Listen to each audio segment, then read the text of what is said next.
Hey, Alice. Thanks for swinging by. We got a familiar face, a regular here on the show Oh, yes. for his third or fourth visit, something like that. Always a pleasure, man. William James, Sleeper Signal, along with new Sleeper Signal drummer, Dustin. Thanks for joining us, man. Yeah, you're welcome, of course. I appreciate you guys being here. You have some big announcements, things coming up soon. Yes. So it was a good time to make it happen. Hell yeah. So you're gonna keep me in suspense? What's Well, I mean, first of all, it's glad to be back. Yeah. Happy New Year to everybody, which is, we're hoping for some exciting events this upcoming year. It seems like things are just kind of going in a pace of upward motion, which is nice. But yeah, so we have a new single in video coming out, our single Say No More, which we're very excited. It's going to be coming out again on Blast Stage Records, in tie with Virgin Music Brazil, which is really great. They've been super good to us. And it looks like they're trying to hype us up as the next American rock band that likes to go to South America. So no complaints there. That should be coming out somewhere around mid to late February. And we also just locked in some dates with the band The Calling down in Sao Paulo, Brazil, which is really exciting. They were a band that got a lot of success, I want to say, in the early 2000s with that song Wherever You Go. It was like, if I could, then I would follow with you.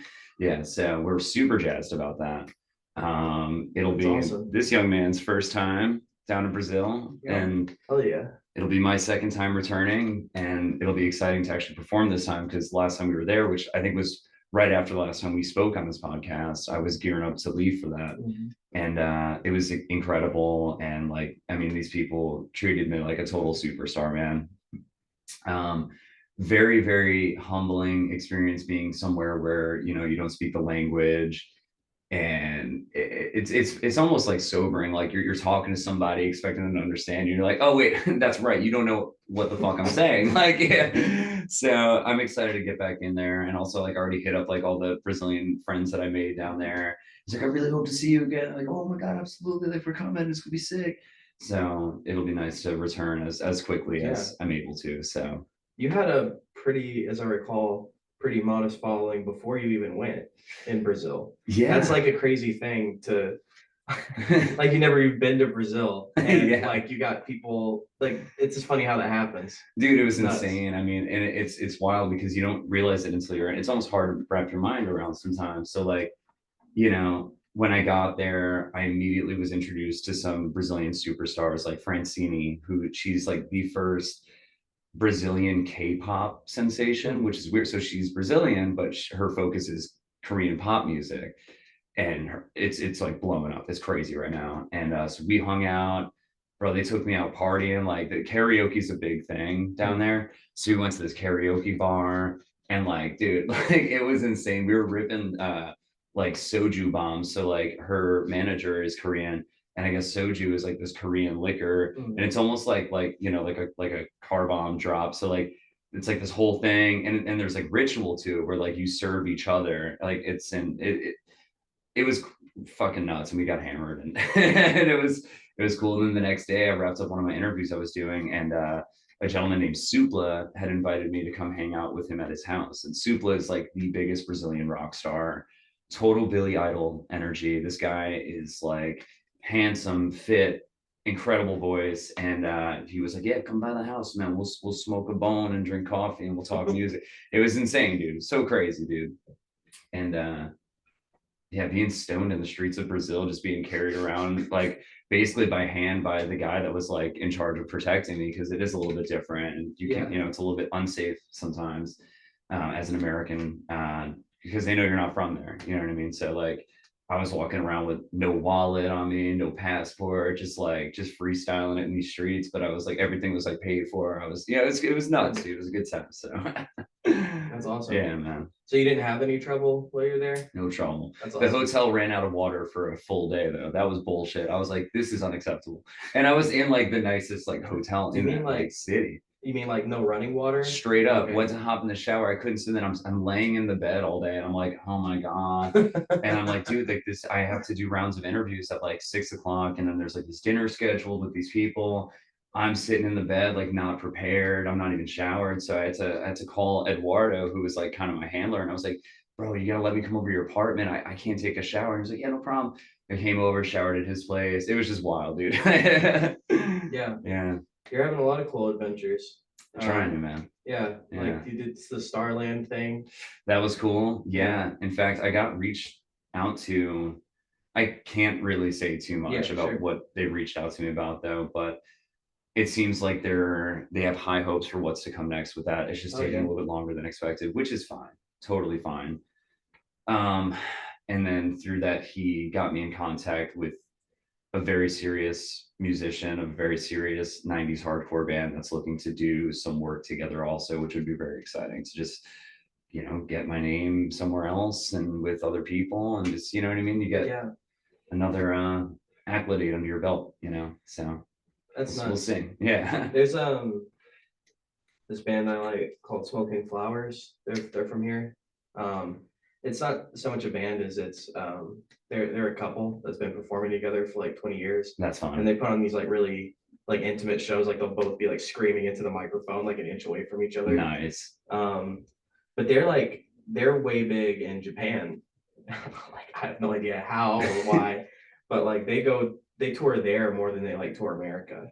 That's honestly what they're saying. What I've been hearing, like the move is to like get freaking like mega famous in other countries.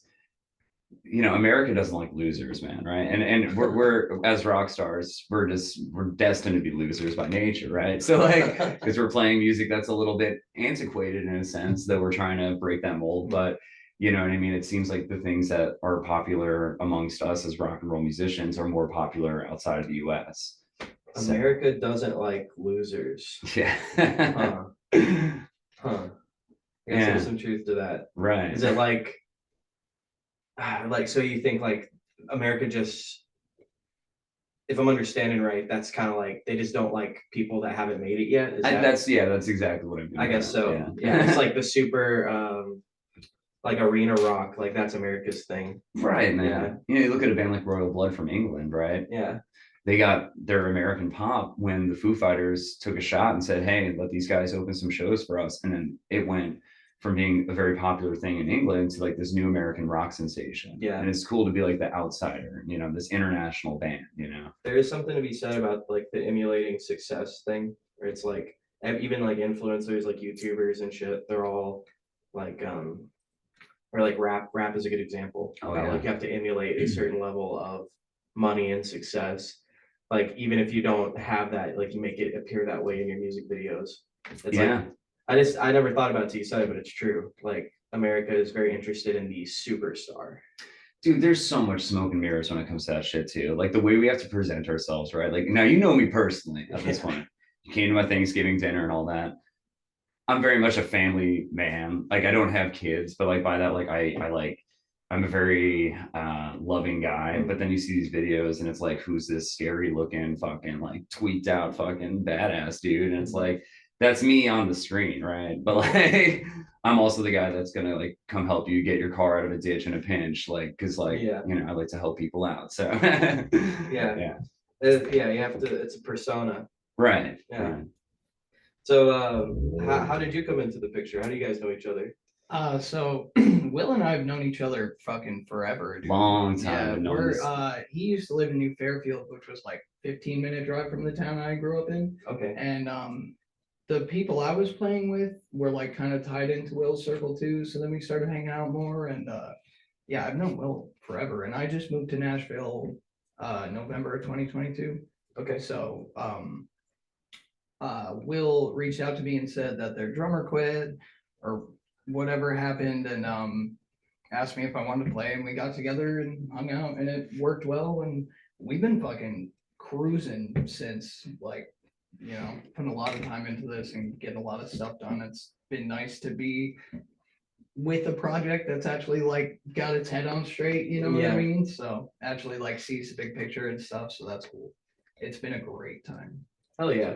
So you had just happened to move down here before you got asked to be in Secret Yeah, Circle. yep. It's funny how that Dude, works. So Will and my sister are close, and she dropped my name to him. So I mean, it's basically nepotism, but like, you know, what do you do?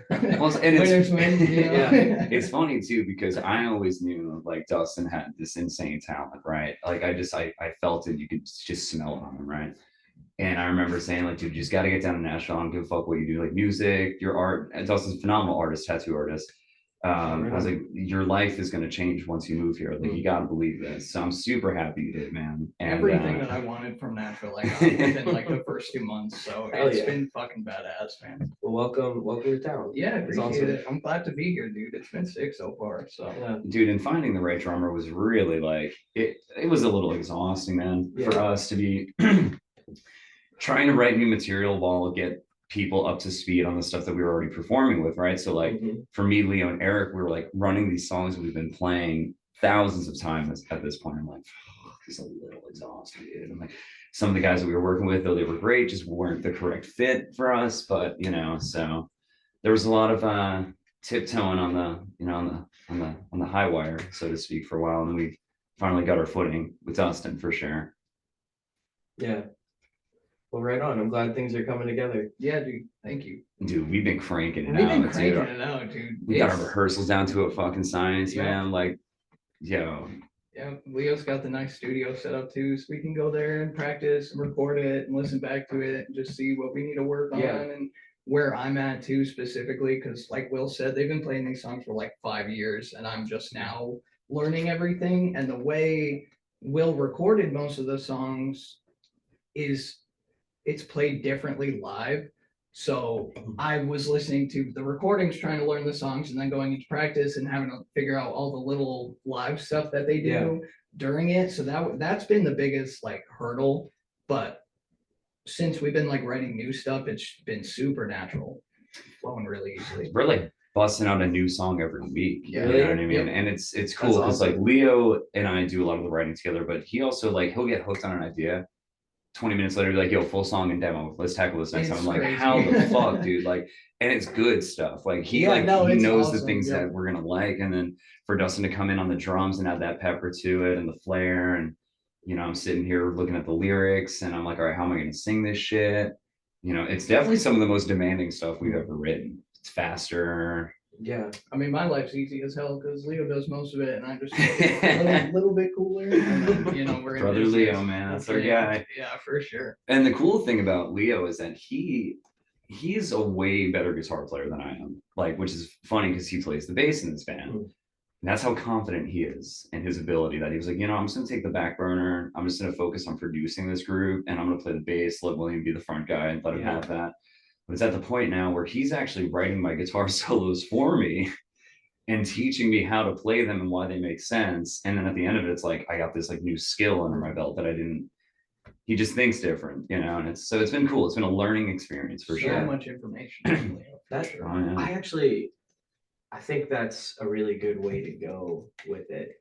Like, we just had a conversation on the show recently about how you've got like they're instrumentalists, like people that are just extremely proficient at an instrument.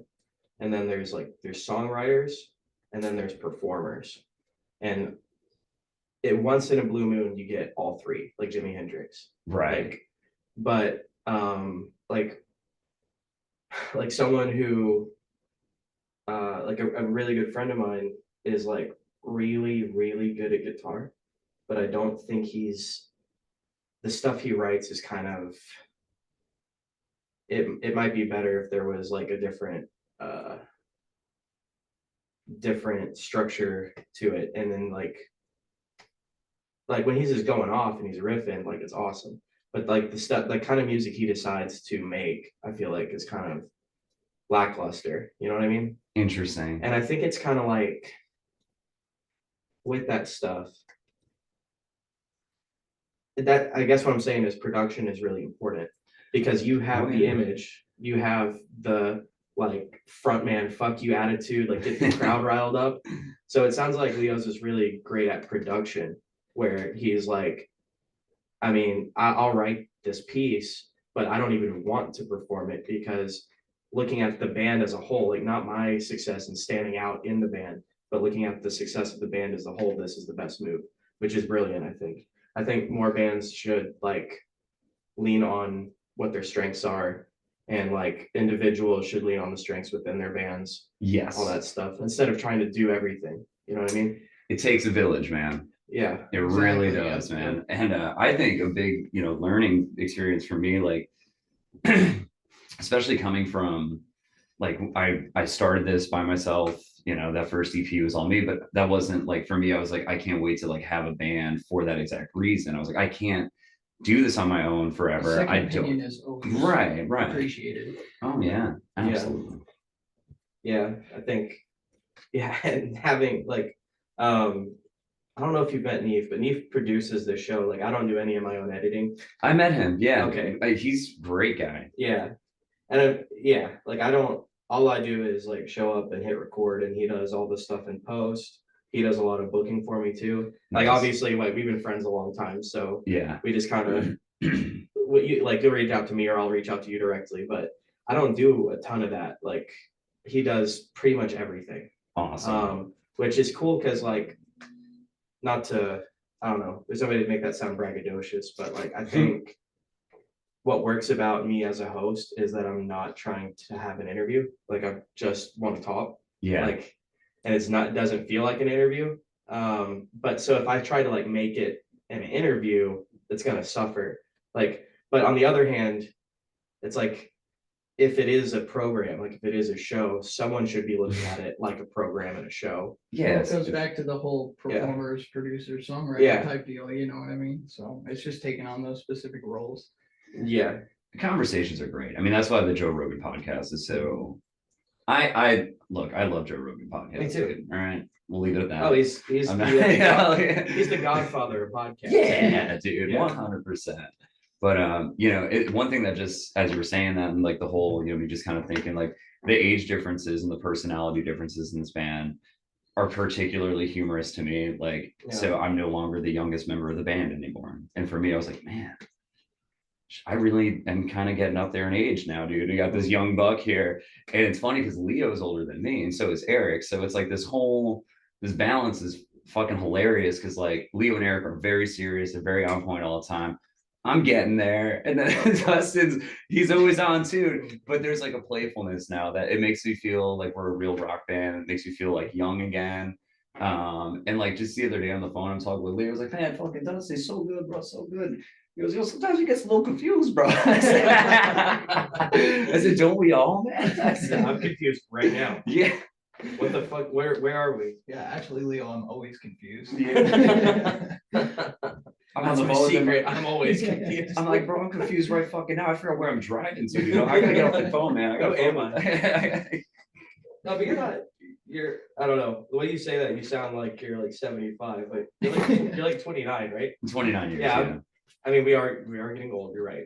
I'll be 28 in a couple months, so I'm right behind you. Yeah, But, man. like it. So I do feel you on that, but like also, you guys have your whole lives ahead of you. You got your whole future ahead of you. Absolutely. Like you're gearing up to do, like, assumably, like some of the biggest stuff you've ever done. Like, you're just at the precipice. It's all up. It's all smooth sailing from here. Making me blush, It's man. all up and then die in a plane crash. And then Yeah. that's- Oh yeah. Yeah. No. 100%. That's the goal. The you know? fucking- And if not that, then like severe addiction and Yeah. The so rock down. bottom. The Yeah. fucking arrest, you know, it's like Yeah. the Yeah, you're- divorce, you know. Yeah, your Robert heathen Downey era Jr. hasn't even started yet. I know. I think those years are past. You know, so when I think about turning 30, which I still got some time, and I'm very much in my 20s right now. I'm hanging on to it, but my 20s were such learning years for me.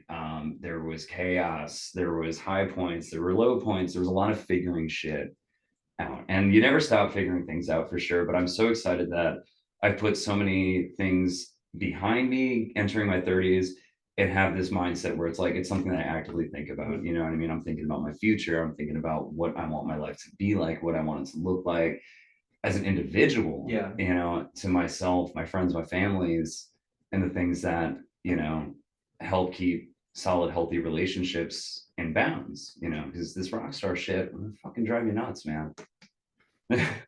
Yeah, you gotta kind of like, it's a Leviathan you're trying to hold a top of and like control. Oh yeah. And, like, you get consumed by it really easy.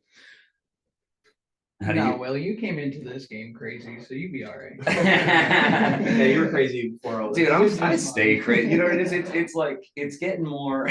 It happens right. It catches me by surprise these days. Like last night, I was like, should be a pretty chill Sunday. Next thing I know, we're closing the bar at 3 a.m. I'm singing fucking karaoke, and I'm like, all right, like we didn't have to do this. And next week's a new week. Let's get back on the high horse here. Let's get. When Will starts texting you with the he, you know that it's a bad night. Cowboy hat emoji. Yeehaw. Goblin mode activated. 100%. Curmudgeon, man. That's hilarious. No, I do feel you on the getting old part though. Like man, I feel thousands of years old. I feel like I've done all this before. I was gonna say mentally versus physically is different Yeah. too, though. Oh well, yeah. I mean, I guess I am feeling that too, where I'm not as fast as I used to be. But like, I don't know. Like I guess yeah, it's the mental part. Like I've felt old a long time actually. Yeah. I Old think- soul. I mean, I just turned 26 and I'm ready for hospice, dude. Yeah. You know, Maybe hot it's soup and downers. Yeah, maybe it's I don't know what that is. Maybe we've been here before. Maybe it's just the nature of the world we live in, where we're like sapped of our energy because we work and shit. Totally, yep. The way that, you know, day and age is now, it's all go, go, go. There's no time Yeah. to breathe ever, you know? I mean, I'm working like, especially with all the band stuff now, I'm at like 60 hours a week, you know, like, so Yeah, it's crazy, but you gotta fucking push like that or else, you know, you'd be dead in the water, so. But that's where we're at now, so. yeah. Dude, I feel hardest working fucking guy I know at this age for sure. Mhm. Yeah. Glutton for punishment. Yeah. It's I don't know. We're part of this machine that we're told what the point of being here is to contribute as much as you can to this machine, like make money, spend money, Yeah, and then contribute, also consume. yeah, and then like I don't know, start a family. That's what you do. Fuck That's that what shit. life is. And it's like, no, there's a lot more to it than that. I don't know. I can't justify bringing a kid into this world, what fuck. Yeah, Oh, you know? yeah. I feel you on that, man. The other, and I completely agree with you, first of all, but like the other argument to that is like someone has to. True. Yes. But And, there's like- plenty of people who are willing, you know? Oh, yeah. But the problem is like some of the people that are willing to do this and not thinking about it Yeah. would yep. not be as good as like the people like us who don't want to do it but would be responsible about it. So it's like the people who are responsible, like, and again, I'm not above this. I feel the exact same fucking way. Like I would be terrified to bring a kid into this world. But like if enough people like us don't do it, then it's gonna turn into idiocracy. True. Like, Yeah. have you guys seen that? Oh yeah, the Mike Judge movie. Oh man, it's Oh, so dude. funny. Terry Crews is president. Oh, Let- hell Dude, yeah. it's fucking It's- awesome. it is a good one. Underrated movie. Yeah, and it's so accurate too. Basically, like it's been so long of like it's America has been living on fast food for like 100 years, and like everyone's like IQ has like plummeted. Is that the one with what's his name's brother? What the hell was that guy? I can't remember who else is in it right now. I just- Luke Wilson. Or is that a different? Not Not Owen, the other one, the dark haired guy. Yes, yes, It I is, want to say yeah, yes, it yep. is. Okay. Yeah. Yeah, but I mean, I feel Anyway, like that's where we're headed is like, okay, for example, we think we're so fucking smart because we have electricity and I'm recording this on a computer and like we have all these gadgets. So we're like, obviously we're smart, but I don't know how to make any of this. No, not at all. I barely know Yeah. how to use it. And people that came before us knew how to like on an individual level knew how to do more shit. Like grow food, for Yeah, example. yep. Yeah, dude. So we are getting dumber, even if technology is improving. And this is going to continue as far as I can tell. I don't see why it would change. Why it doesn't benefit the powers that be to educate us. Why would it? Like, we don't, as far as the machine is concerned, we don't need anything except a workforce. Like, we have AI for learning, and then we have like the elite who will get a good education because America's pay to play. Like, Oh yeah. like you can get much farther in life. Money is a cheat code. You can get much farther in life, especially generational wealth, right? Yeah, 100%. So I don't know. It doesn't. There's no incentive for our government to give us what we need to like feed us well and educate us. Why would they? I mean, that and the fact that, we really haven't had a president that was somebody to be seen as a solid role model, to set an example that is good and kind since President Obama, in my opinion. I mean, he was like, I remember that and I was like, wow, this is like somebody that a young man can look up to. This is an honest man who actually has a caring heart. And then we know everything that happened after that. So it is kind of weird, and it doesn't feel like the powers that be really have our backs in that way. And it is a shame, and it definitely is hard to live in these times right now. Yeah. It's a giant douche in a turd sandwich. That's it. Well said. Yeah, Well said. thank you. Yeah. Speaking of the kids though, dude, some of my really good friends are like popping out babies right now. It's crazy. Like we're at that age. And these are good people having good children. So that does make me happy to see, Yeah. Yeah, I do love to see it. Get back on the road like we're doing Okay, one second. Hell yeah. That scared the fuck out of Saying me. in Austin, Texas, if you want to see a show, you have to Yeah. come to Austin, Texas. Those I was like, what the fuck was that? For some reason, the ghosts turned back on when I was watching. That's funny. That was weird. Anyway, yeah, no, I think it's probably the most important thing you can do with your life is to have children. But like Dustin said, like I can't justify doing that. Like it was hard enough coming up as like in our generation, you know. Yeah. But this new generation is fucked. They are so fucked. They have everything stacked against them. Yeah. And yet everything at their disposal. Yeah, it's a weird catch-22 on Yeah, that, yep. for sure. I have faith. I have faith in the youngsters, man. I think that they can see through the bullshit. They're not afraid. You know what I mean? Like, Yeah, I remember growing up, like, if you didn't go to college, it was immediate fear, like, well, I'm not going to have a good life.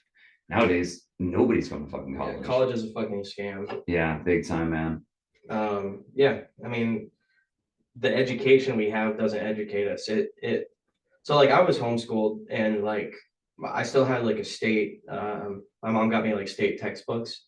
Mhm. So I still got an education, but like because of that, I guess when I was like 18, having like a routine and like going to work on time and like that took me like a year or two to adjust to, Right. like because I was used to like staying up till 6 in the morning and sleeping till 4 p.m. every day. Yep. And like if I could still do that, I would. Oh, totally, dude. Absolutely. Yeah, but like at the same time, like I wasn't institutionalized the same way.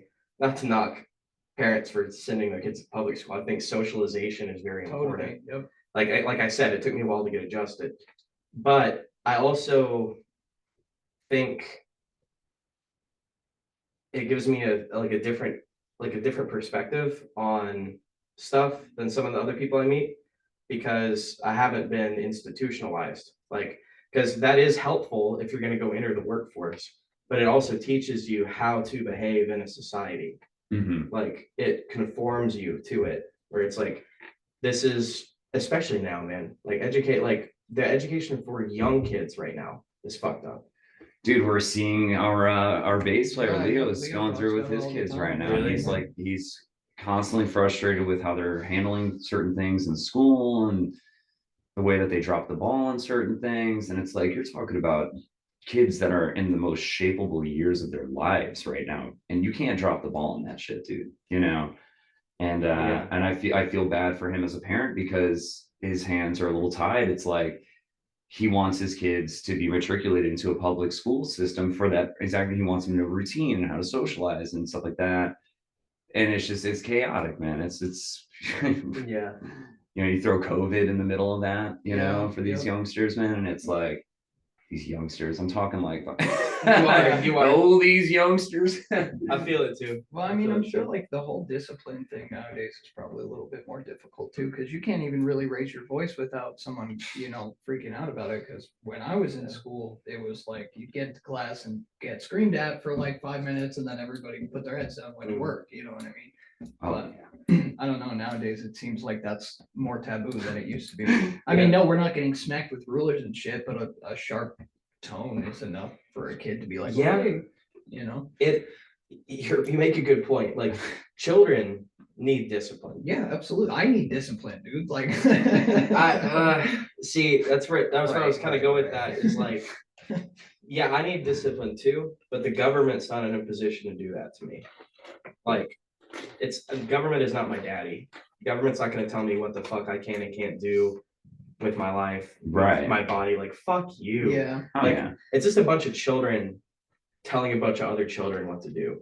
And like, we're all scared and bumbling about, and no one has any idea what the fuck is going I have on. no idea. what's We're on this going ball in space, flying through space, and we're all just like, Yes, Dude, it is absolutely bonkers. The teaching thing, though, I'll never forget. I had a high school teacher, man. And this guy was no nonsense. Like, we would just be like mild chatter at the beginning of class. He'd come in, he'd be like, slam the door, be like, cell phones off. We're not doing this crap today. All right, yo, fucking long division. Like, that's what we're doing today. Put your phones away. We're not doing this crap today. Oh my god! And then the amount of times they used to have to go to Saturday detention, dude, which was so fucking annoying, dude. Saturday detention was like if you did some fucked up shit in class, you'd have to go in. So like I would skip school. I was a junior dating a girl that was a senior, and senior year is like you basically dick off and you're never at school. Yeah. So I would skip school to go hang out with this chick, dude. And the up throws of young love, and and you're getting some for the first time. It's exciting. So I would end up in Saturday detention for skipping class. And like, dude, it was just the dumbest thing. Like we'd get there at 6 a.m.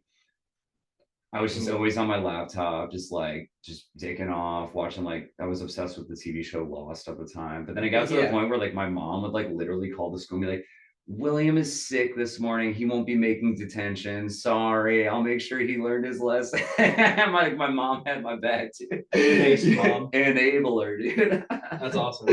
Yeah, dude.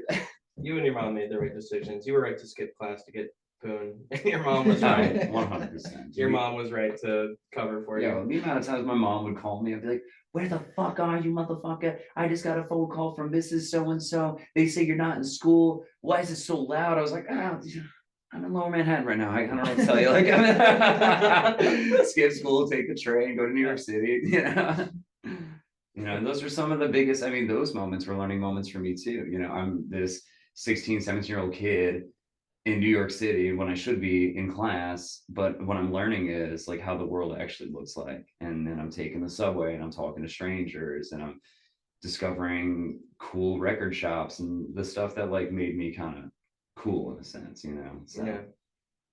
I added some new podcast questions to my arsenal since you've been on last time. All right. I don't remember if I told you or not, but we're gonna get to really know Sleeper Signal today. All right, here we go. We're gonna break Dustin in good.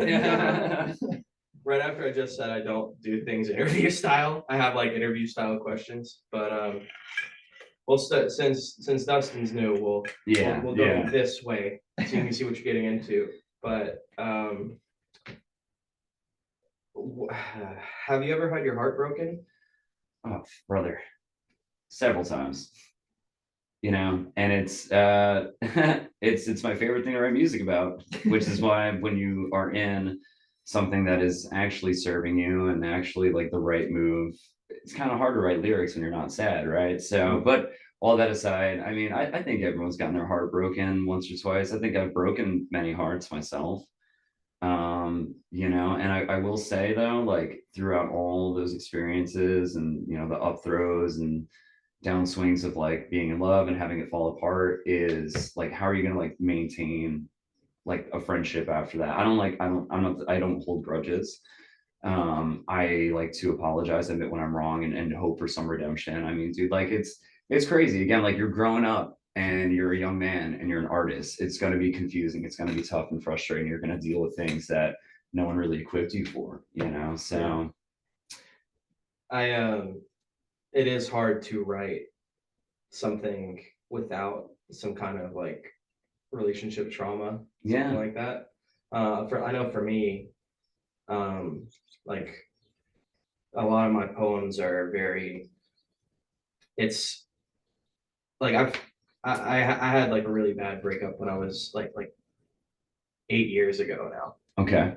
and there's been other relationships since then, but none of it mattered, and I think that I never really got over it, and it made my other relationships fail because I was still hung up on someone else. But I feel like I've been writing about the same shit, like the same trauma for Yeah. like 8 years, and I'm at a point in my life now where I'm like, even if it's bad, I just want something new to talk about, like something new to write about. I need some fresh trauma. Yeah, I need some Yeah. fresh trauma. I've been this shit's stale.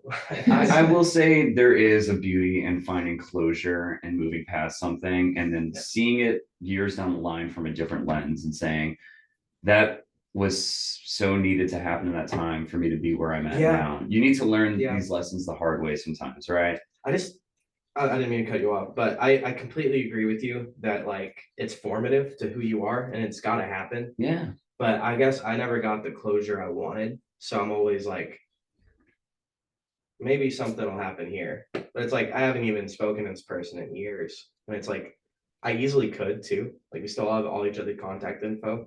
Like I could do that. But I think part of me also knows that like nothing's even if it did, like it wouldn't be what I want it to. So like something always holds me back from taking that step. Dude, 100%. And like, and I'll let Dustin take his turn here because I'm dying to hear some stories from this Oh, youngster. I got But those stories. I got a girlfriend. I can't talk about those stories. Same. I mean, I try to be vague as fuck. Well, so it's like for me, like the very first one that was like serious like that. I was younger, a lot younger, and it's this particular person. It's the only relationship that I've had that's ended that's been no contact since then. And every once in a while, though, I do see a glimpse into their life, whether on social media or something. And I say, I'm glad they're doing well. And I'm so Yeah. happy for that person. And yes, if they did reach out to me, I would tell them those words because relationships or whatever, dude. But if you're living your life and you're thriving, you're doing well, that's the goal. And you want everyone to feel that way, Yeah. no matter what, dude. Oh, for sure. I mean, yeah. I mean, if you're holding something over somebody and like you're hurting yourself, like you are just stabbing yourself and you're not affecting them. Yeah. You're not affecting like, yeah. I don't believe in revenge. No. I believe in like if there's a snake in my garden, I'm gonna remove it like one way or the other. Like if someone fucks you over, you do something about it. Like you remove that, but not as like retaliation, more just like, okay, you bit me, you're not allowed within this parameter anymore. Set the boundaries. Totally. Yeah. Yep. I think that's the responsible way of looking at it. So follow-up question, then I want to go to Dustin. You know who broke my heart recently? The Green Bay fucking Packers. Yeah, those motherfuckers. Yeah, okay, you're 4th and 1 in the red zone, okay? And if anyone that's been around me this entire weekend has to hear this one more time, this is the last time I'm gonna say it. You're 4th and 1 in the fucking red zone. I don't care if you're at the beginning of the game, or the end of the game, take the fucking points, right? These motherfuckers, dude. Anyway, moving forward. All right, great. So with the Packers and with with relationships, when you look back on these things, as you are now, looking back on it, was it love? Yeah, yeah, yeah. Because what is really love, right? Love is, to me, it's a mutual bond, it's respect, it's healthy, and then when things end, it's not that anymore, and that's when it's time to be like, yeah, we got to pull the plug in this fucking thing. Something's not working out here, you know. And if you're willing to fight to make something work, that means that it's something that can work. And sometimes some shit just ain't gonna work, though, you know. Yeah. And I think that's the hardest thing to accept when it comes to things like that. I've been Especially there when it's too. not like one of those things where it's like, well, they cheated, so this is fucking done. It's like when it's more complicated. Like when you say to yourself, like, why did we break up? Well, it wasn't because we didn't love each other. It was because this, that, the other thing. And it just wasn't the right fit. It's like a job. Like, you know, when you're done at a job, you know, when a song is fucking done being written, you know what I mean? You know, when sex is over, like it's Like No, I'm relationships. confused every time. I'm confused. Like relationships, I treat jobs the same way, where it's like I know it's time to quit, but then I stay there 2 or 3 years Yes, anyway. yes. Because I hate looking for a job. I hate like trying to find a new romantic partner. Like it's a lot of work. It's a lot of fucking work. So Right. you just stay in a shitty situation until it explodes. Yeah, yeah, Until it fucking explodes and there's nothing left of it. yeah, totally. And then you meet the right one, though. Yeah. And that's kind of what I've been dealing with for the past couple of years, is that, wow, this is the thing that will work. This is the thing that makes Yeah, me happy. you have you recently got engaged. Didn't No, you? we didn't get engaged yet, Okay, but I my mean, bad. there's Whoops, my bad. Sorry. No, it's okay. It's okay. Dude, honestly though, it is, You have know, a happy relationship. I'm I'm very happy for you guys. so thrilled. And you know, it comes with its struggles like everything, but it's like when you're with somebody who's got your back like that, like holy shit, dude, it makes a world of difference. And to not hold each other accountable, but not with like a fucking like, 'cause there's two people in a situation, one of you are gonna fuck up at some point, but it's like you get past it, you move past it, and you grow together. You know what I mean? And that's hard to find, man. So Yeah. Katie, if you're listening, I love you, baby. Aww. What was I gonna say? Oh, I've been in the situations too where it's like I was in a relationship for over like we lived together for over 3 years. So I think it was like 3.5, 4 year relationship. But no one fucked up. It just we woke up and weren't in love. Yeah. And that's That shit fucking sucks. tough. Yep. Because like it'd almost be easier if we had something to be mad at each other Yep. about. Yep. Yep.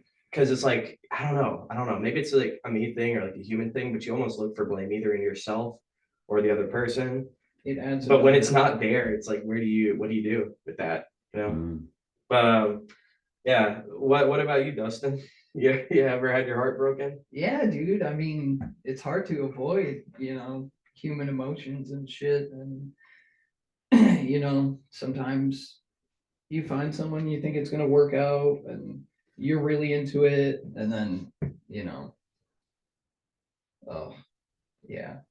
I've had my heart broken, for sure. But at the end of the day, the relationships that I went through where I wasn't the problem definitely taught me a lot about the relationship that I want, and my girlfriend and I have been together for like 5 years. Oh, right on. And she, did y'all move here together? Yeah. Oh, cool. I moved a little bit earlier than she did, but she's the best. And like, it really makes you think about like, cause like, I don't believe in a perfect relationship, like fairy tale bullshit. Cause it doesn't make sense. It doesn't exist. There's going to be shitty times and there's going to be times where you think it's over and everything. And then, you sit down and have a conversation and you're good again, like it's nice to be in a relationship that's mature where you both know what you want from it. You know what I mean? And like Will said, it's when you meet someone who has your back like that,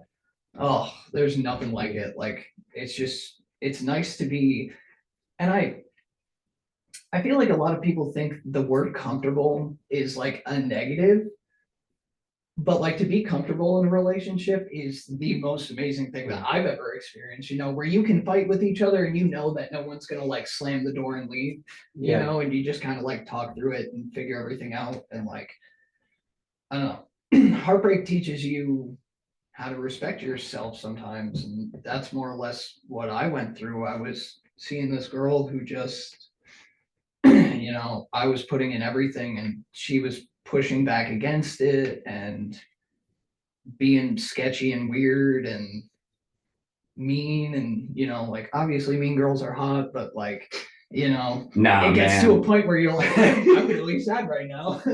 Nice girls are hot too. That's true, you know? I mean, and that's like, I've always said that, like, if you're an ass, dude, you're immediately Mhm. like lowered Yeah. on the bar. You know, you can be a 10 out of 10, but if you're like super rude and whatever, like you're immediately not as attractive. you know?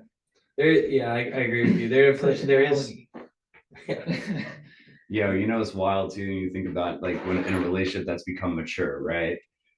And you think back on the first few months and you're just so about each other and there's not a care in the world and we're drunk off love and exploring and shit for the first time. And it's like, and then you fast forward and it's like, we got to go to the grocery store. I don't really feel like doing this today. You know, you never wanted it's okay, we're doing this today. All right.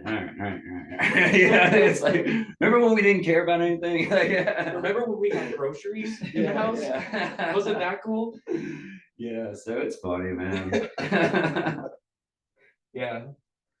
Okay, so have you guys ever been betrayed?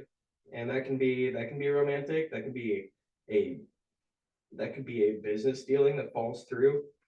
That can be a friendship. Have you ever been betrayed?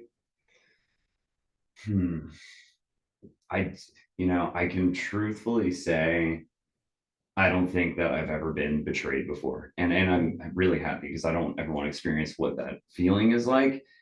And I think that I've been fortunate enough to be around folks in my life that have cared enough about me to not fuck me over in some egregious way. You know what I mean? So thankfully, no. That's someone. I asked that to someone else recently too, and they gave a similar answer. I'm like, well, that's fucking awesome. That's super cool. I mean, yeah. If I have, I think a big part of it was like me setting expectations that were unfair, you know, or unrealistic. And it's in a way, you kind of let yourself down. Kind of like comfort is really important in a relationship. But I think there have been times where I've gotten too comfortable. I do this with my friends too. Like I'm way harsher on the people close to me than I would be to a stranger. Totally. And that's what I was saying. 100%. Yeah. Yep.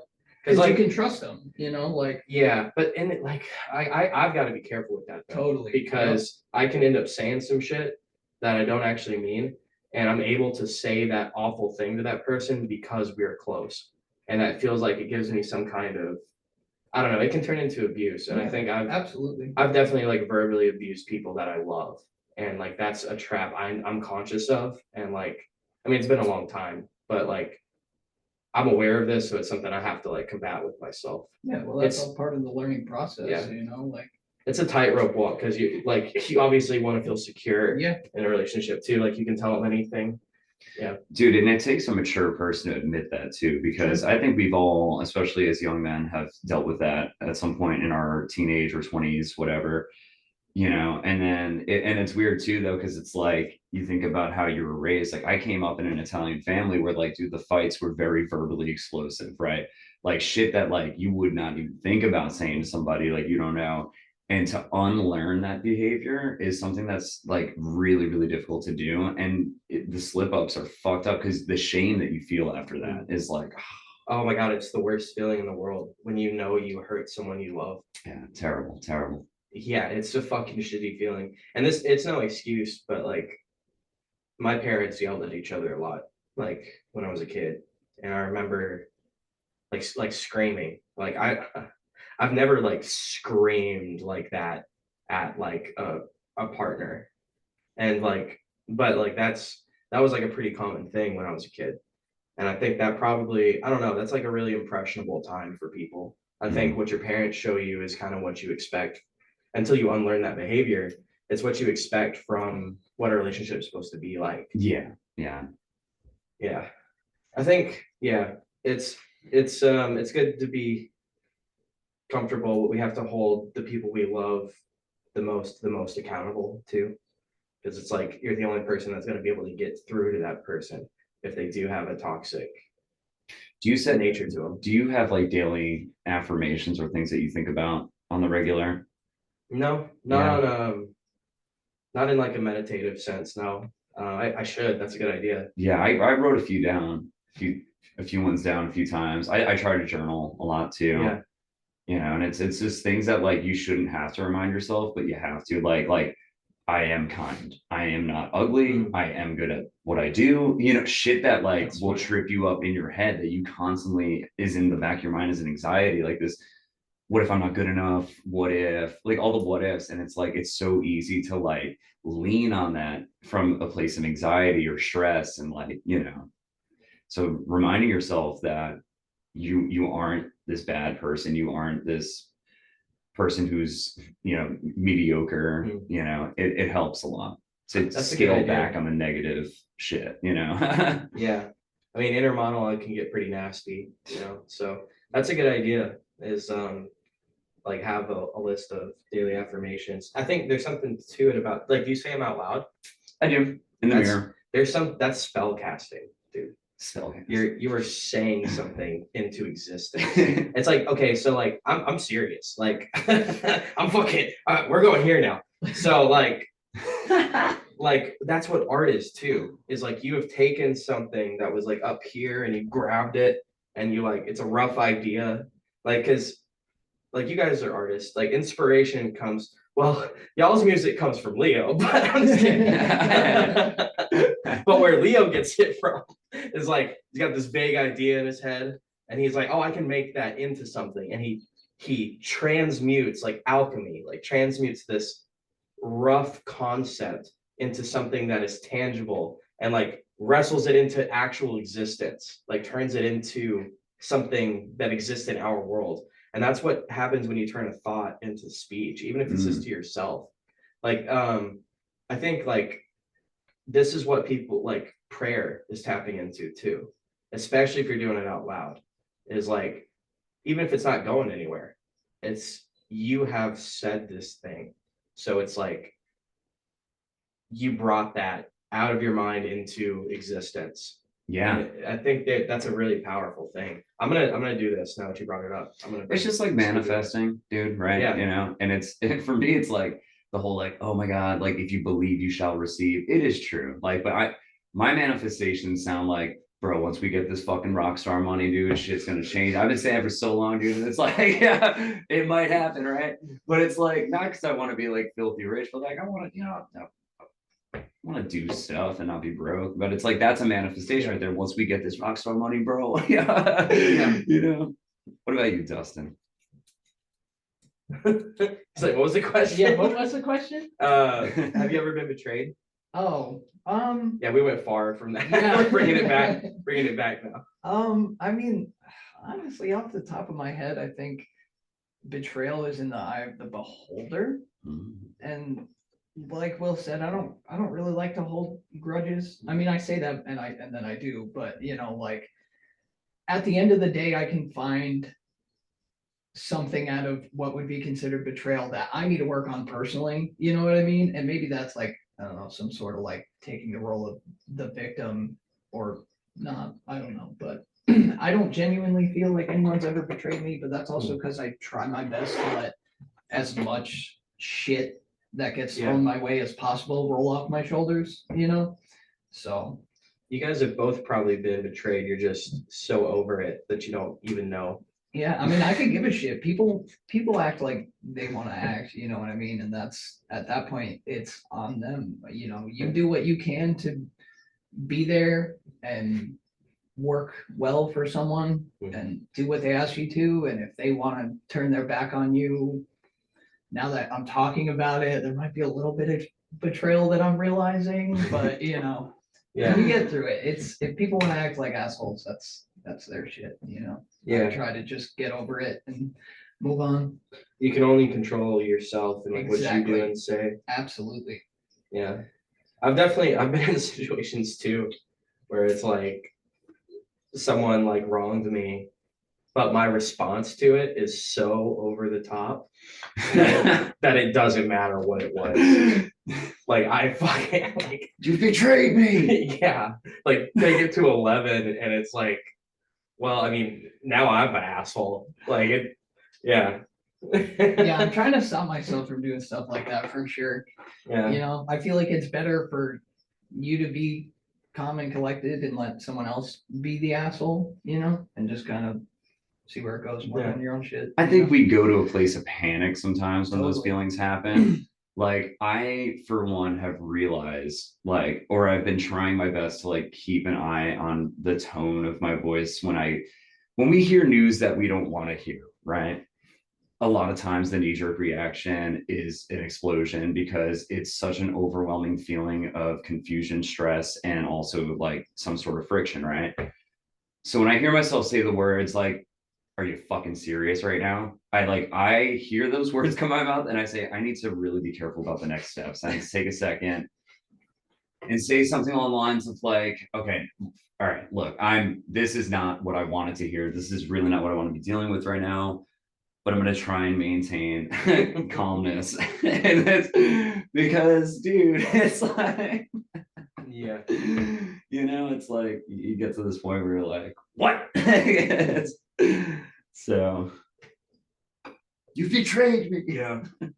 That is one part of getting older too, is I'm realizing either this is a new thing for me or it's always been this. I'm just not noticing it.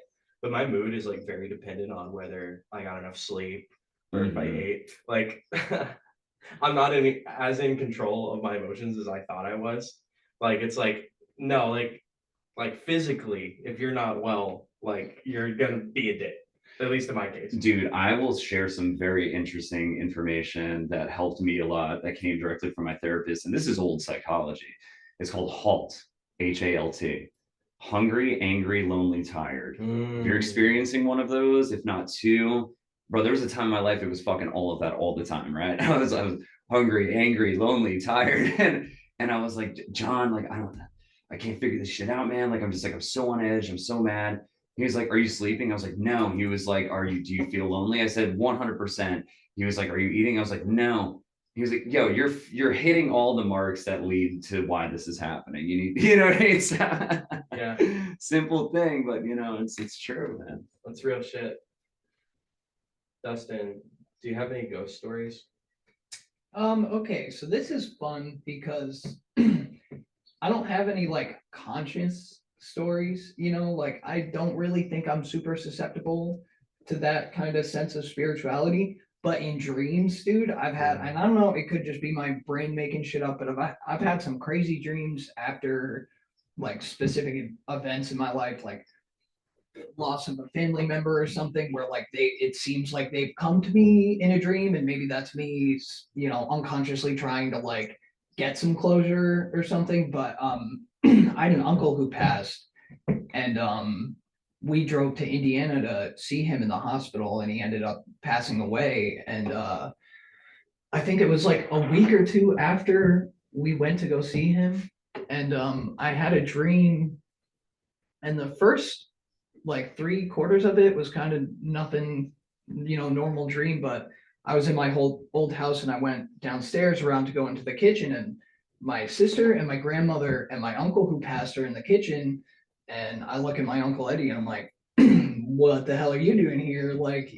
You're not alive anymore. And he said to me in the dream, he said, sorry, I don't show up at the best times. And then I went outside the house, and one of our dogs who passed was in the neighbor's yard playing with the chickens, which is Whoa. what he always wanted to do. So stuff like that's usually the most of it that I get, because I think I am very realistic, calculated, Yeah. finding a explanation for everything. Not that I'm not open to that stuff Sure. at all, because I totally am.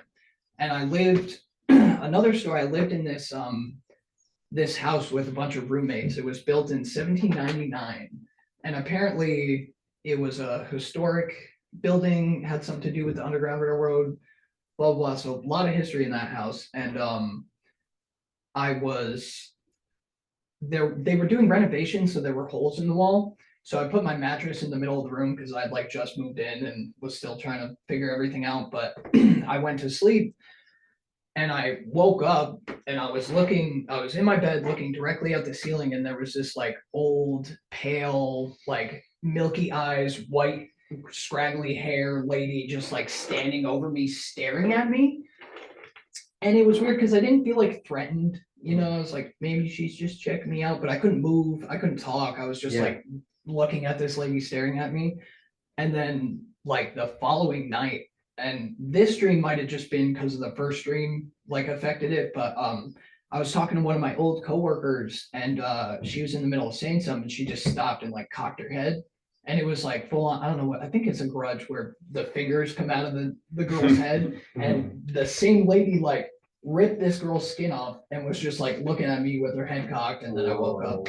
And that's like the majority of it. Hmm. My sister and I lived in a crazy cheap, like 6-bedroom house with my dad because it was like haunted. My dad said when he moved in there, he found a burnt up picture of a little girl on a Ouija board, like the first day putting stuff in the cabinets. Nice. And I don't sign. remember this. Yeah, that's Yeah. always nice when you move into a house. I don't remember it, but my dad and my sister told me that I used to scream in the middle of the night, and I have no recollection of that at all. Damn. Yeah. Do they have any experiences being in that house too? My dad also had a dream that woke him up to the feeling of someone like sitting on his lap Hmm. in the living room of that house. I don't remember what happened in the dream, but he said it was like a couple of my cousins and then this like random little girl. That was the whole thing about it. Crazy, right? I start that Oldsmobile out there? Damn, dude. Yeah, nuts. that's that, but that's like the peak of my paranormal experience. That's wild. Yeah. I think there is something to dreams. I think also like I don't know. I've had a lot of experiences with what I would consider spirits, but like when it comes to the question of whether that's in your head or actually happening, I think neither is a really sufficient answer to me. I think it's something like a combination of the two. Sure. Like your mind is connecting with something, maybe, or maybe it's as simple as what we consider in your mind is not as simple as all that. Like, have you guys ever had like when I take mushrooms and I'm with people, like we'll be like finishing each other's sentences, and I'm like, I know, wait a minute, I know what you're thinking. Like, so I think what's in your mind is maybe bigger than what it looks like on the surface. I can see that. Yeah. I mean, when I do mushrooms, I just laugh at a frisbee for a half an hour. But yeah. Well, Dude, I was tripping balls, dude. Like recently, it was the day we shot the Say No More music video. Went You were out. tripping for that? No, after like, Oh. dude, this day was the longest day of my fucking life. We That shot a explains music so much. video. I went out with some friends. We had a couple of drinks, and Katie goes, "Yo, why don't we go back to the house, just lock the doors, and take those mushrooms that we got for your birthday?" And I said, "Yeah, all right, dude." And I think I took it. This was no microdose, dude. I was like, whoa, like I was seeing colors and shit like that. I was like really, really, really feeling it, man. And I just remember feeling like I only got scared 2 times. And it was, I thought I heard a noise coming from inside the house. you told me about this at Thanksgiving. Dude, right. And I was like, yo, Katie, whatever's behind this door, just you got my back, right? And I opened up the door like fist cocked. There was nothing there. And I started dying laughing. And I was sitting on the couch, and I just got this like unsettling feeling from the dog, which is like so random, dude. Like the dog could have been more chill. Like she's just cuddled up in a little like ball. And Katie's like, "Why do you keep looking at the dog like that?" And I was like, "Oh, I don't trust that motherfucker right now. Like, I don't know what it is." So we had to put the dog out of the room. And then, dude, but I was wired, bro. I was up till like 7 in the morning. Like, I could not sleep, dude. the next day I felt like shit, so I went for a run and then I went skateboarding, kind of as I got back to normal in my headspace. But I gotta say, dude, after that, like some connections, man, started flowing to me a little bit. Like I started thinking a bit more clearly about some shit. And so that was cool, man. I don't know when I'll do it again, if I will do it again, but it was definitely a very fun experience for me. Yeah. That wasn't the first time you'd done it, was it? No, it was the first time in my adult life. Okay. Yeah, the last time I'd done it, it was just like some weak ass shroomies that we got when we were teenagers from like a friend's older Yeah. brother, you know. It's like this was like real deal ass fucking. I think psychosis is a very not only like possible thing, but like borderline probable thing when you take mushrooms. Like I've had experiences where I am convinced that like for one reason or another, like one time it was like I was convinced that everyone around me was possessed and they were trying to kill me. Yeah. And I'm like, in retrospect, I'm like, oh, that's paranoid schizophrenia. That's what that's like, is to like your dog is trying to get you. Like, Yeah. that's what paranoid Start schizophrenia freaking is out a like, little bit, probably. right? But I had like enough head on my shoulder. Like I was definitely present enough to like I looked in the mirror, right, which you're not supposed to do, and it kind of freaked me out. But then I was just like, and then I looked in the mirror and I was like, nah, this is in my head, bro. I was like, I'm just tripping. Like, don't be afraid. Like, Was your like face morphing? like I just saw like not me, man. Like I saw like it looked like my fucking eyes were really like sunken and like everything gets so accentuated, Yeah. right? I already have a very like bony face as it were. So I was like, all right, I gotta like not be looking at this shit right now. Like, I had this really like intimate experience with an ex one time where we were like tripping our fucking balls off. And we're just like laying in bed. And I'm like just like looking at her face. And like she turned into like this blue creature. Like it wasn't scary, but she looked like one of those things from Avatar. Oh, Okay. wow. Like, and I'm like, what the That chick fuck? from X-Men. And she's like looking at me like, what the fuck? And and like, I don't know what the fuck that is exactly. Like sometimes I'm like, yeah, man, we ripped away the veil and I saw reality for how it really is. And then sometimes I'm like, no, I thought everyone was trying to kill me and they weren't. Like, I'm out of my mind. you know what was weird? The Beatles are my favorite band of all time. And then so like we were just like playing music on the TV, like on the YouTube thing.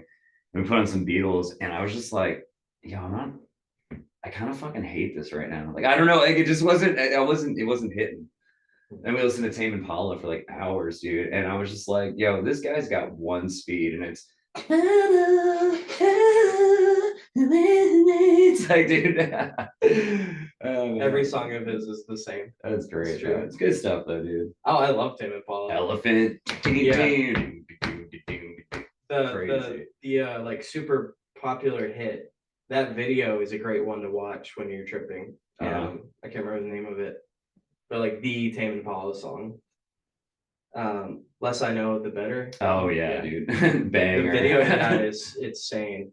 The first time I watched that was out of my gourd. It's like that's a good one. Dude, Yeah. that album is a fucking banger, start to finish. Yeah. I love the memes that are like Tame Impala fans in the early 2000s, and it's like moms sipping wine, and it's like Tame Impala fans now, and it's like hippie kids. Yeah. This used to be mom wine music. The white wine zombie mom. Yeah. Dude, that's so funny. So, Dustin, what do you think happens after we die? And I guess so. Like the only answer I ever get to this question is I don't know, and I'm like, I mean, nobody does. What But like, do what I do you? want to happen? Yeah, after I die? what do you want to happen, and what do you think is the most likely? The most likely, shit, I mean, black, honestly. But you know, I on a bright side, I like to think that you would go to your happy place. I like to think that you would be put in the, you know, location or, you know, situation or whatever makes you feel the most calm, you know, like when I go, I want to be walking through a snowstorm at 3 a.m., you know?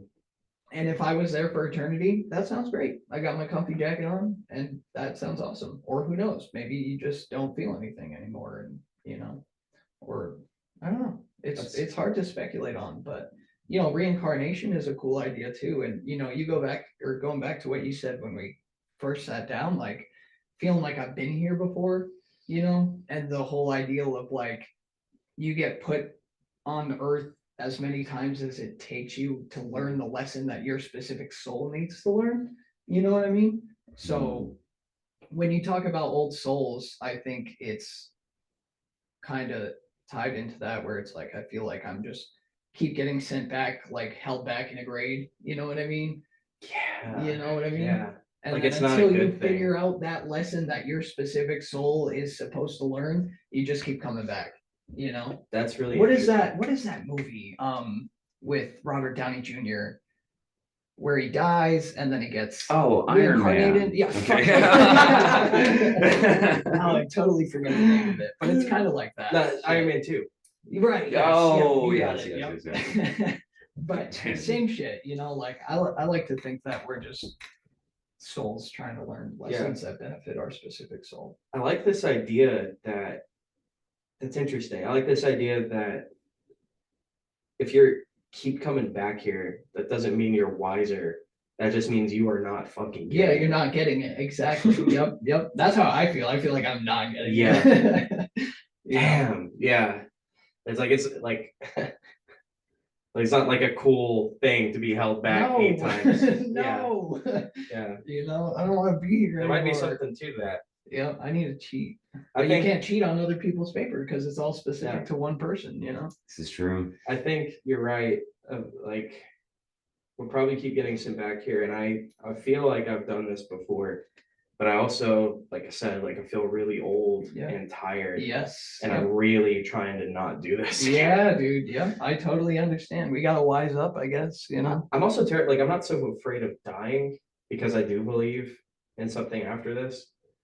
I am afraid of dying and the ego dying, like me not being who I am or coming back as someone else. That terrifies me. Mm. Like, because I got a pretty good roll of the dice this time around. I'm not trying to roll the dice again. Yeah. Yep. Like, if I can like exist outside of this as myself, as like a incorporeal spirit, like just isolate from life, that would be fucking dope. That would be amazing, dude. Yeah. Be a weight off my invisible shoulders, you know? Like, I hope that we all make it to the same place and I we hope have we all learn our lessons. we have you a know? ghost podcast Yeah. around the table. Ghost podcast, Yeah. bro. For me, it's like weird. Like I don't, when it's my time, I hope for a few things. I hope it doesn't hurt. And I hope that I'm at peace, and I hope that what I'm leaving behind is a solid legacy that will be fondly remembered. To take you through like my superstar dream mind space, like, yeah, would it be sick if there was a statue of me somewhere? 100%. Like, like Hendrix or something, right? I think my biggest fear is not being remembered, man. Yeah.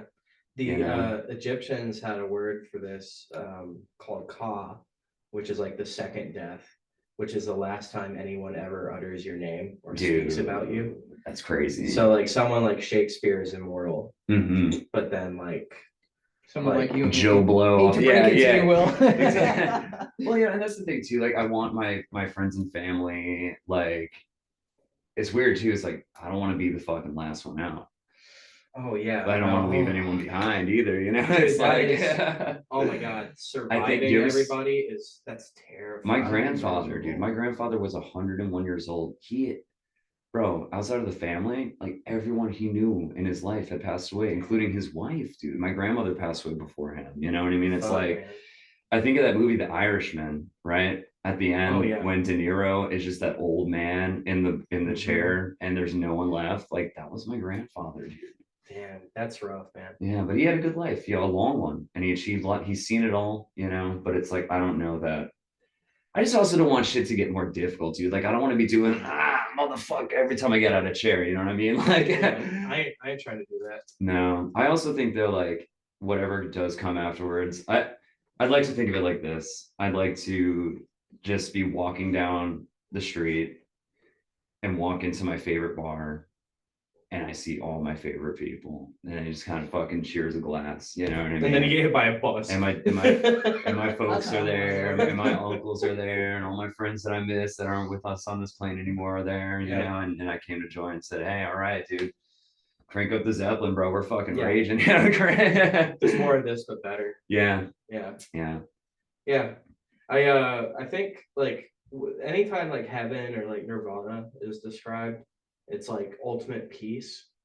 And it's my understanding, like let me know if you guys disagree, but I think in order to have absolute peace, what that means is like a hive mind, basically, like you're all the same person, which we could call that God, the collective consciousness. Like I'm of the opinion, and this is heavily influenced by things I've seen on DMT, but it also just makes sense to me, logically. But I think we're all the same spirit in different vessels. So it's like the water inside the cup is the same, but the cup is what's different. Like Blood things, cells inside the body. yeah, like what shit we go through makes us different, and like our biology makes us different. But I think the soul is all the same. Um, and for us to return to that would mean a dissolving of ego. To be at peace is to not be you. It's to be one with everything. And I'm terrified of that too. Like I want to suffer and be me still. Yeah. Have your Um, sense of individualism. and like in a way you could call that hell. Like I don't know, being attached to your ego might be hell. Like without the like I think one of my favorite books, Watership Down. It's like about a bunch of rabbits. I'm fully aware of Dude, Watership Down. I dude. watched that movie as a child and it scarred me for life. Oh my god, the movie, the 70s one, Yeah, dude. the cartoon, Holy yeah, shit. Yep. Dude, yeah, Crazy it's fucked up. shit. Yep.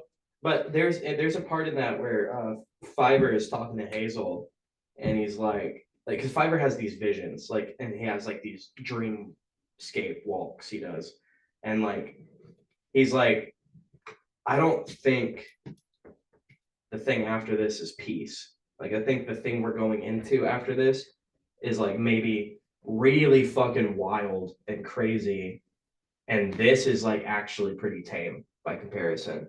And I think that there might be some truth to that too. It's like we think about life as being like the place where like we have physical pain. Like a spirit's not going to experience that.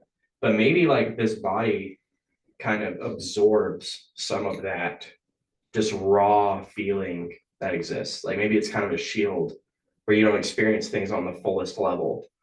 So like I don't know. I don't know. It could be like calm, or it could be like completely just like being in a fucking storm, you know? I don't know. None of us know. Yeah. No one on live knows. what It's that fun to is. speculate, but Yeah. until we can have like a walkie-talkie die with us, like never really gonna know Dude, what the fuck goes on. we could be with AI technology, we could be on the cusp of seeing the next step. Yeah. I think about that too sometimes. And then it's like, do you want to know? I It's don't like, wanna know. dude, it's like the mystery box. Like, what's in that thing? Yeah, dude. It's I don't wanna know. hype. It's FOMO. It's the fear of not knowing. It's, you know what I mean? It's like, I do. I want to know. I hear what you're saying though. dude, if I come back again though, I want to be like even better at music than I am on this journey. And like I want to be like fucking like insane like Freddie Mercury vocals, dude. You know what I mean? Not just kind of trapped in my abilities as I am now. Well, you're already extremely talented. I appreciate And, that, man. It's anything you want to always a do, work in progress. you can do in always. this life too. Yes, sir. You could be Freddie Mercury. I was Freddie Mercury last night at the fucking karaoke, bro. Hell yeah! Which song you do? Fat bottom girls, man. Come Hell on yeah, now. dude. That's what's up. I was just a skinny lad. Dude, oh my god, so silly. Is there a meaning to life? Oh yeah. I like to think that the meaning of life is just to be as happy as you possibly can. That's my goal, at least. My personal meaning in life, I'm just trying to be fucking happy with what the fuck I'm doing. Yeah. Because I think that would be personally how you would I think achieve peace. at the bare minimum, it's your responsibility. Like I think like life is great, but also with great power comes great responsibility. like you have a responsibility like not to be a piece of shit. Like that's your job as a person, is like not fuck anyone over. Like, so I agree with you that like hedonism and just pleasure and experience is a huge part of it. I have like the stuff we're talking about right now, like I think about this stuff all the time and I can't turn it off because I did too many drugs when I was young. Yeah. But like uh I, there's also like I have a hard time relaxing. Like I have a hard Same. time Yep. unwinding. So when I'm in like and like like having cool friends to hang out with makes it easier, right? But like there's a big part of me that's like I don't need to just have fun. I need to do something about what's going on right now. And I have some very, Will knows this well. I have some very radical ideas about what we do with the situation we're in. There's a lot of people that are going out of their way to fuck us over, and fuck a lot of innocent people over. And the reality of that is we can do something about that if we all want to get together and do something about that. And not only that, but it will happen at some point, if things continue the way they're going. So it's just a matter of time. And like, I don't think we've been given a lot of good options to fix this. Like, if I believed in the system, I would have gotten involved in politics, but I don't. I think in my lifetime, there has not been a real election. And that goes for every single one of them since Clinton, at least. Like, we can take this back to Kennedy. The CIA killed Kennedy in a parade next to his wife, like in front of the world, and it was televised. They did it with the most publicity. This was not something where it's like, oh, we want to do it and get away with it. This was, we want to do this and send a message to everyone, to other governments, to our own people, that we run this show. No person you put up here is going to do shit. So even if our elections aren't rigged, as soon as you get in that position, they sit you down in front of a monitor and they're like, okay, here's all the shit that you've gained access to all this knowledge about aliens, all this shit, and here's what we're going to do to you and your family if you ever say any of this to anybody. Dude, mob rules, bro. That's Yeah. it. That's It's just a big the government is a gang. The government is a mob. Oh yeah. And like it's like racketeering. What is it? Where the gang gives you protection. Is that racketeering? Yeah, yeah. It's like It's a lovely shop you got here. Be ashamed if something happened to Yeah. it. Yeah, dude. That's how that shit goes. So we pay taxes so that the Gestapo will send their police Oh out. God. But it's gotten to a point now where they're not fixing the roads. The police aren't doing fucking shit for anybody. And it's like, so what am I paying you guys for? It's like, oh, you can be a bully and charge me money. And it doesn't have to go to anything because y'all have that power over it. But we have the numbers. We outnumber them massively so. And it's like, they might get the military involved, but how many American soldiers do you think are going to turn on American citizens?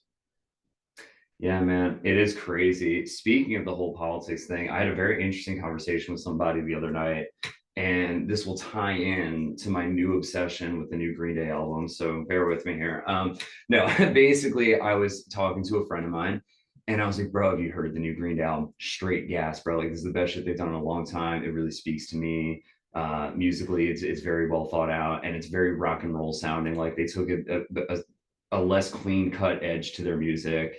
And it's really exciting. And he was like, yeah, but I don't need all this like politics bullshit. I think that they should just clam up and this, that, the other thing. And I was like, well, dude, it's almost like a musician's responsibility that, well, first, they've always been political, right? Almost like in the same way that Rage Against the Machine has, Yeah. just a little bit more scaled back.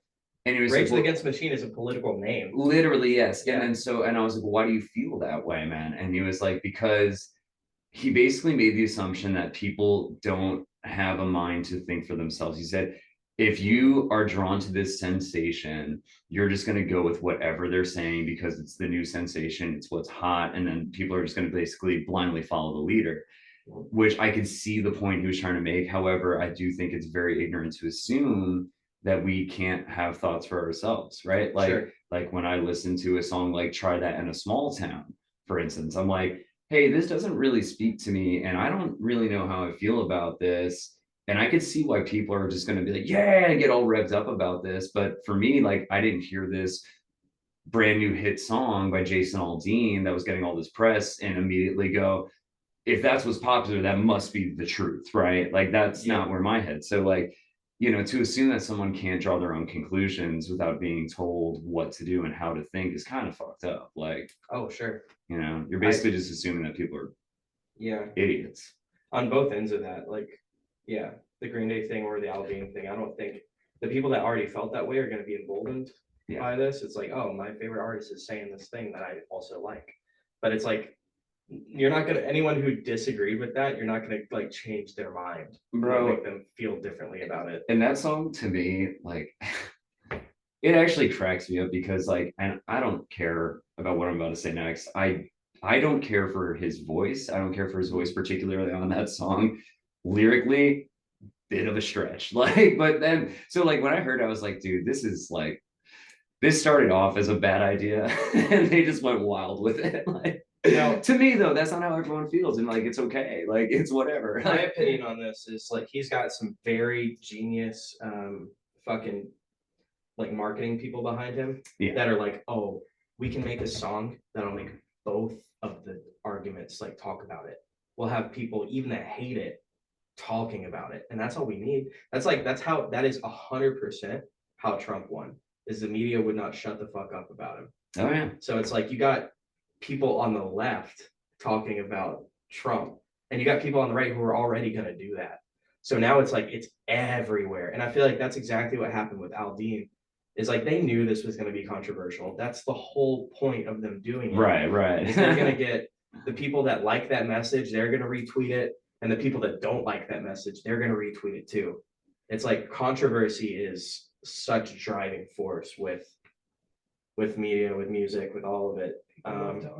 Yeah, it's like if you hate Jason Aldean, if you hate Donald Trump, the best thing you can do is not talk about it, because any kind of feeding into it is going to help. When you're that big, any publicity is good publicity. Yeah, you feed the flame. Yeah. You know what really bums me out? Have you read any Rolling Stone articles in the past few years at all? I don't think I've ever read a Rolling Stone. Dude, Rolling Stone was cool, man. When Yeah, I was it's growing cool. up, I remember like we had the subscription. It was still the big magazine, and it was cool. It was also a wild time to be growing up, and I grew up in a post 9/11 society in a family that's from New York City originally, Yeah. right? And now we're at war in Iraq, and it's also like all this crazy new music is coming out, and we're making strides in film and in music. And Rolling Stone was like very well spoken in how they were kind of covering all this like new content that we were being, presented with as people.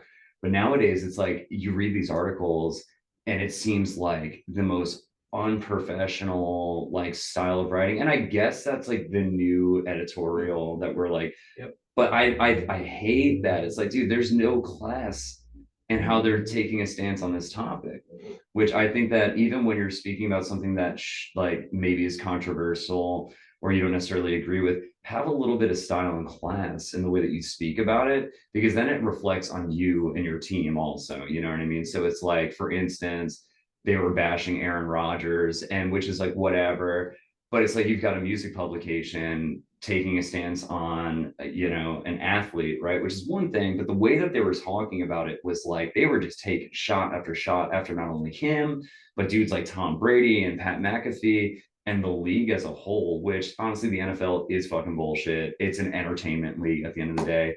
But I was just reading this article, I was like, dude, this seems like an angry teenager made this as a Facebook post. Like that's the content I was seeing. Yeah. It wasn't necessarily because I disagreed with what they were saying, it was how they were saying it. And it fucking, I got halfway through, I was like, bro, I can't even finish this shit, dude. This is the ramblings of a fucking child. Yep. Journalism's dead, unfortunately. Like independent journalism is the only journalism there is, in my opinion. And Wall Street Journal, I'm kidding. Don't get me started on the New York Times. Dustin, where do you get your press from, buddy? I don't. That's smart. I literally try my best, and I know this is like unpopular opinion, but I don't even try to give it a spot in my brain. I think that's I could give genius. a shit about all political bullshit.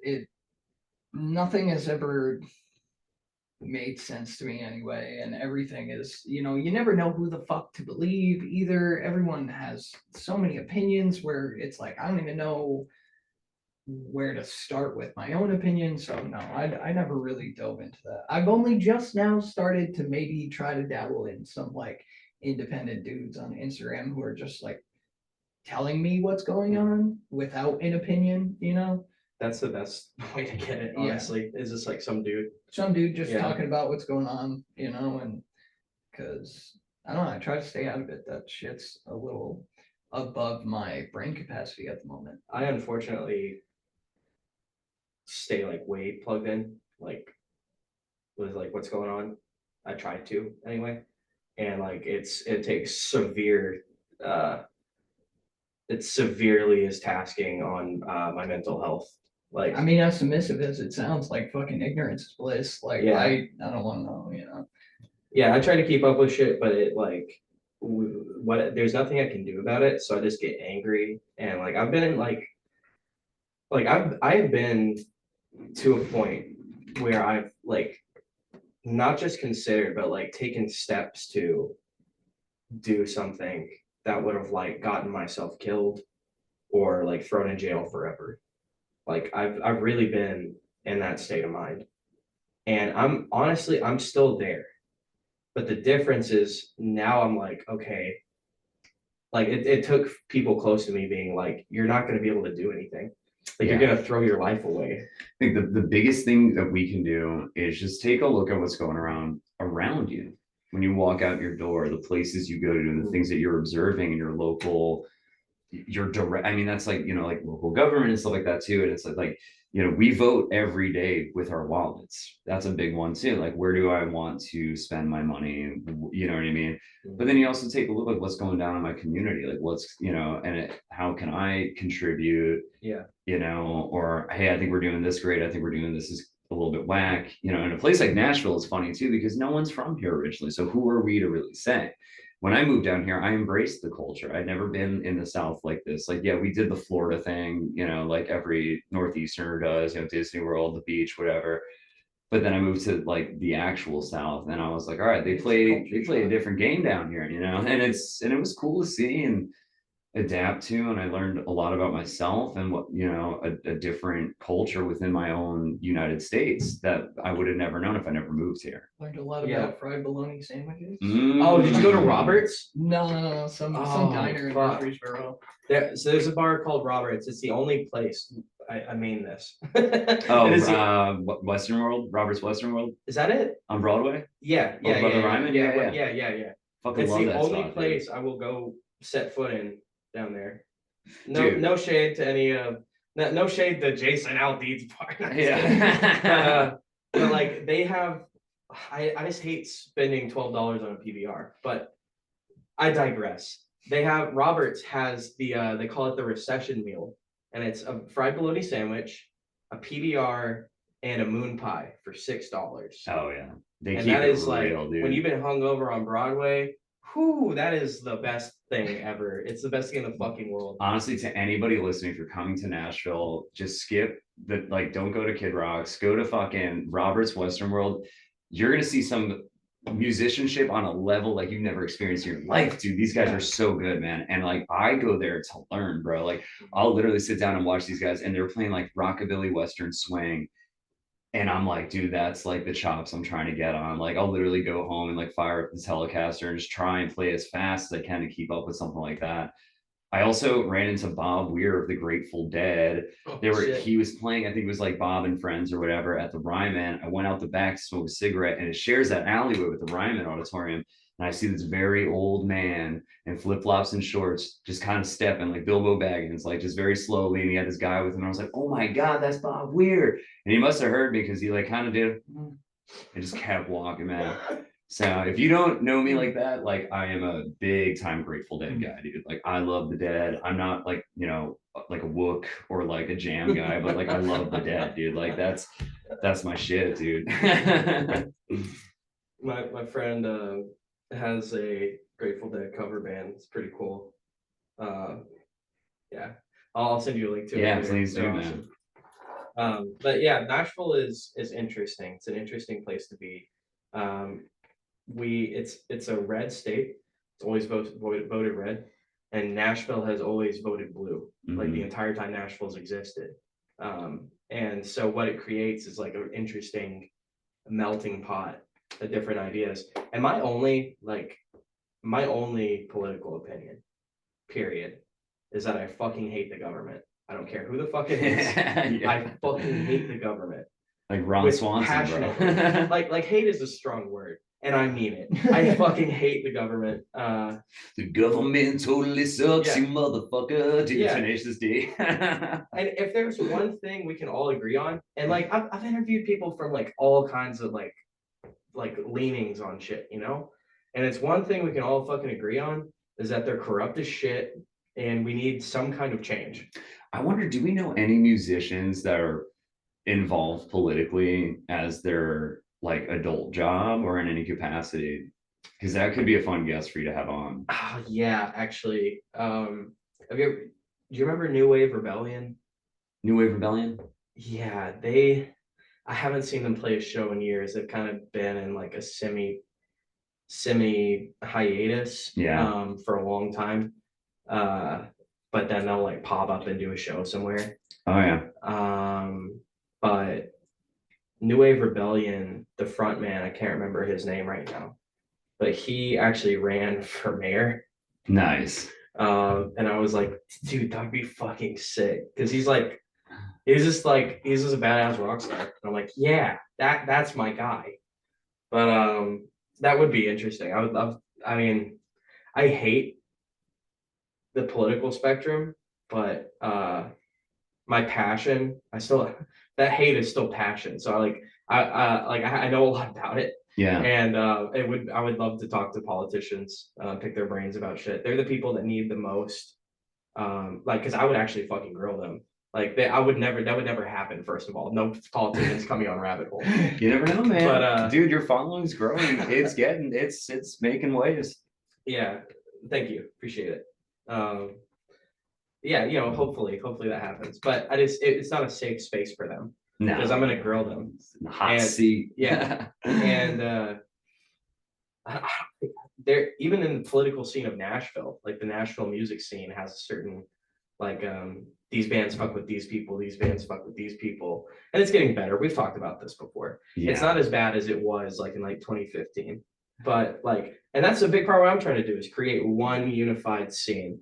Like get the punk kids from Murfreesboro up here, right? Sit them down with the Broadway musicians that they look down on, and like vice versa. Exactly, dude. Like get them all fucking together. It's one. We are going to be groovy and get along, and that's not up for debate. Like that's gonna fucking happen. I think one of the most amazing things that can happen is seeking out understanding a person that you maybe wouldn't normally see eye to eye with, and kind of understanding them as an individual. Yeah. I've learned a lot about people doing this, because like this will be like episode 167, 168, something like that when it goes up. So like I've talked to a lot of different people, and it's taught me a lot about people. And I like, you really can find common ground with just about anybody. Oh, yes. Like if you're looking to disagree with someone, you'll find that too. But if you're both coming at it with like in good faith, like not trying to be a dick to each other, you can do that with just about anybody, I think. I think the society we live in wants us to think that's not the case, but it absolutely is the case, where like if we all just practice love and understanding, try to understand the other person's point of view, like even when we talk about contentious things where we strongly disagree with each other, we can all be adults at the end of the day. Like and clearly we can't, like clearly we're not capable of that, but like we're capable of that. And right, because like I'm sure there's plenty of things, if we went and looked for it, we disagree about, but it doesn't matter. Like we can still talk about those things. We're still gonna be bros. Like, so I mean, I don't know. I not to like, again, not to brag, but I think this kind of thing is important, because not enough people are doing it. Yeah. Most people want to stick to their circles of thought and also just like the circles of people they already know. I know a lot of fucking rock stars that don't know each other. And I'm like, how like even just like in the same I've seen shows where it's like this band plays and then gets the fuck out. They don't even stick around for the next band. Mm. And it's like you're not doing yourself any favors and you're not doing the scene any favors. And like just be cool. Be cool with each other. I don't know. We're all here for music, right? That's what we're like, especially when you go to a show. We're all here to have a good time. Be go with the flow, be collaborative, not competitive. People like come here from like LA or some shit, and it's like I got a lot of friends from LA, not digging on them, but it's like I'm gonna go to Nashville, I'm gonna take over, I'm gonna make it. And it's like it's not a competition. It is a competition if you look at it that way. Like my roommate, Jackson from Scarlet Magnum. Yeah. Yeah. They're young kids coming up. Oh and yeah. super fucking talented. Very talented. And they've got Lots a great of attitude energy. about them. Yes. I'm like, dude, the world is yours, man. Yeah. If you just like do what you do and like don't step on anyone's toes. You know, like just do your shit and like you got it. 100%, dude. Especially with like musicians that are like a little bit younger too. Like you know, whenever I speak with Ozzy, it's so funny because you know I think I give him the same advice every time. I say, dude, listen, keep a cool head because you got this great fucking thing together, and you know you if you stay cool and you stay in the good graces of those around you, and you just stay as solid as you are and humble, like you got this, man. You know. Yeah. That's good. That's a good advice for anyone who wants to make it in anything. Dustin, what advice would you give to some younger musicians, maybe? As a younger musician, Yeah. um, Because apparently I'm fucking old now the way I'm talking. I gotta take a piss. I'll be right back. I guess if anything, just keep an open head and be a good hang, you know, just be able to have a good time and not more of a mouth closed, ears open type deal, you know. You can learn from everyone. You can learn from people who are younger than you, people who are older than you know, because everyone's has the same goal in this, you know, thing that we're trying to make happen. So just it goes a long way being good to other people. You know, people notice that and they're like, I like that guy. He was chill, he was cool, you know. And then you get closer, and then you know, business and friendships develop, and you know, I mean, and God, don't half-ass it, you know.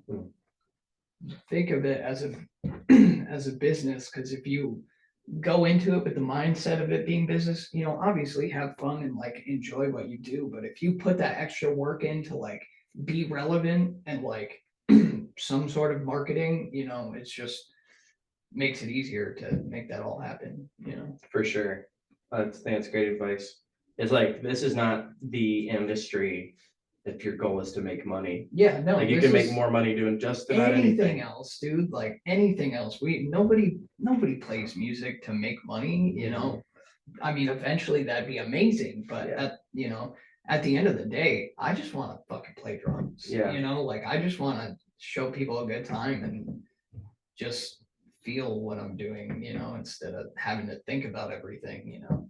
Because it's a therapeutic thing to be capable of doing, you know. So we all For do it sure. because it feels good, you know. Well, I'm glad to hear like you have like the right outlook on it because if it's making money and being successful is a nice side effect. Yeah, that's if that awesome if it happens. happens. But at the same time, dude, I grew up playing music in basements with my best friends just because it was fucking awesome, you know, not because we thought we were gonna be huge and like make a ton of money, but you know, when you're younger and you know, you get out of school and then you go to band practice with your buddies and you guys just get all your fucking anger out and you just make cool tunes, you know. It's like nothing compares to that. If I could go back to being like 17 playing music with my friends in the basement, dude, and stay there for the rest of my life, I'd love that, you know. Like that's where music is real to me, you know, like those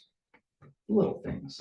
Mom's basement jams. Peak Exactly. Success. Absolutely, Yeah. dude. Don't take me out of the basement. Yeah. Dude, and you know what it is? It really was the most important thing in the world at the time, too. It was Yes, everything, absolutely. dude. You had no other responsibilities. It was just like, I'm gonna go home and fucking play music with my friends for like 5 hours. And it wasn't exhausting No, either. You yeah, know how I many mean, you're times also we gotta young go as fuck, perform but- and like, and I'm just like, Yeah, I want to lay down. yeah, it's like, no, not tonight, bro. You gotta be the big man on stage, all right? I bet you're the kind of dude too that like if you go too long without playing music, you'll like get an itch. Dude, I get when you got angry. Yeah. Like it's Oh. that is like, I don't take medication for my anxiety, whatever the fuck. Like I don't go to therapy or anything. If I'm lucky, I get to sit down behind my drum kit for an hour and then I'm like reset. It's like I'm really angry today. I'm gonna put on some hardcore shit and just beat the fuck out of my cymbals, or like I'm not feeling too happy today. I'm gonna Yeah. fucking scale it back and just kind of like swing a little bit. And then